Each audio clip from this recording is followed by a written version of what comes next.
Killer Bee True Crime Podcast, Episode 2, The Case of Cheri Jo Bates. Cheri was born in Omaha, Nebraska in 1948.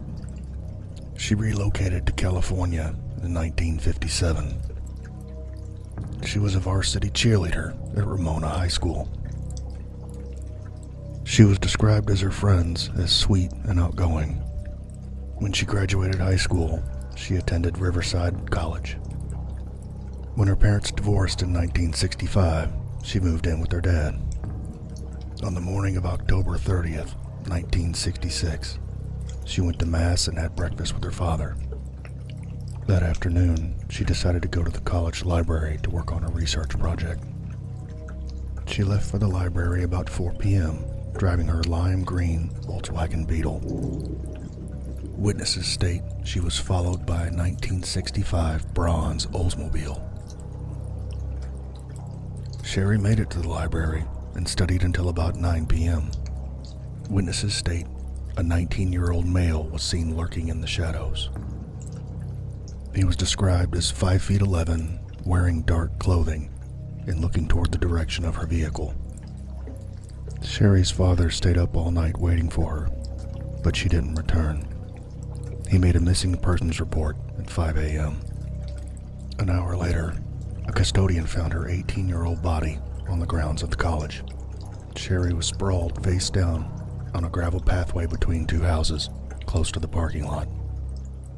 She was still wearing her pale yellow dress. She had her bag, and there was no signs of sexual assault. She had been stabbed repeatedly in the face, the neck, and the left shoulder. 7 feet away, there was a cheap Timex watch with paint spatter on it. There was a footprint not far from her. The print was from a shoe made exclusively at Leavenworth Prison. It was sold only at military outlets. Cheri was only 5'3", but she put up a fight. She had scratched the assailant's face, arms, and head. Tissue and hair were found under her nails, and she had clearly ripped off the man's watch. During the autopsy, it was discovered she had been repeatedly kicked in the head. From her injuries, the edged weapon she was attacked with appeared to be small, only 1.5 inches wide and 3 inches long. She had additional injuries to her left cheek, her lip, and her arms.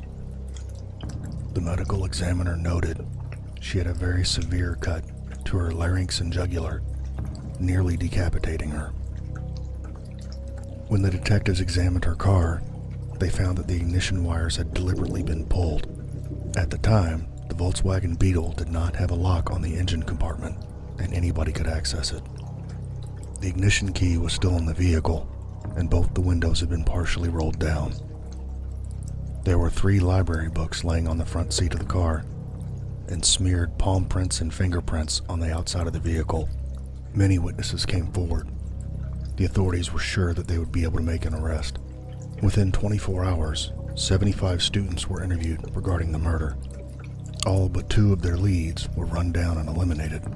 Police tried a new technique for reenactment to hopefully jog the memory of the witnesses. All the witnesses in the library were asked to not only park in the same parking spaces, but to wear the same clothing.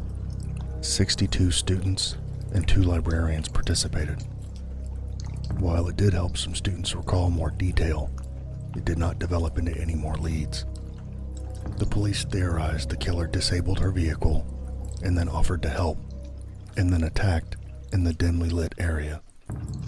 They believed that she was forced from her vehicle to where she was murdered.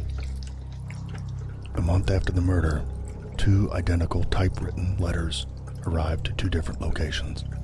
One came to the Riverside headquarters. The other ended up at Press Enterprise, a local newspaper. The author of the letters described how he had disabled the vehicle, then watched her try to start it until the battery died. He then offered his assistance. He claimed that his own vehicle was just down the street. He states when they got to a remote location, he told her, "It's about time." She asked time for what? He replied, "Time for you to die." He described putting a hand over her mouth and putting a knife to her neck. He forced her into the alley and repeatedly started to beat her. He slashed at her face and arms with his knife until he finally delivered the fatal blow across her neck. As the letters contained information that was not publicly available, the police believed that the letter could be authentic. However, DNA from the letter did not match the DNA taken from under her nails. Months later, her father and the press received 2 more letters. They both stated, "Bates had to die. There will be more." After investigation, police decided both of these letters were just a cruel hoax. Many theorize this killing is linked to the Zodiac killer and may be one of his first kills. In a classroom at the college, an engraving was found into the desk. It was a macabre poem discussing killing a woman with an edged weapon. According to one handwriting expert, it is the same handwriting of the Zodiac.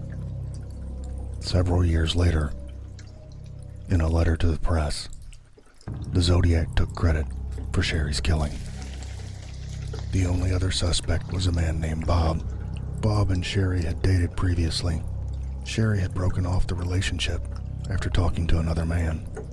Witnesses stated just 3 days prior to her murder, they saw Bob strike her on the college campus. Bob's family confirmed that Bob had a watch similar to the one found at the crime scene, and they had not seen it since.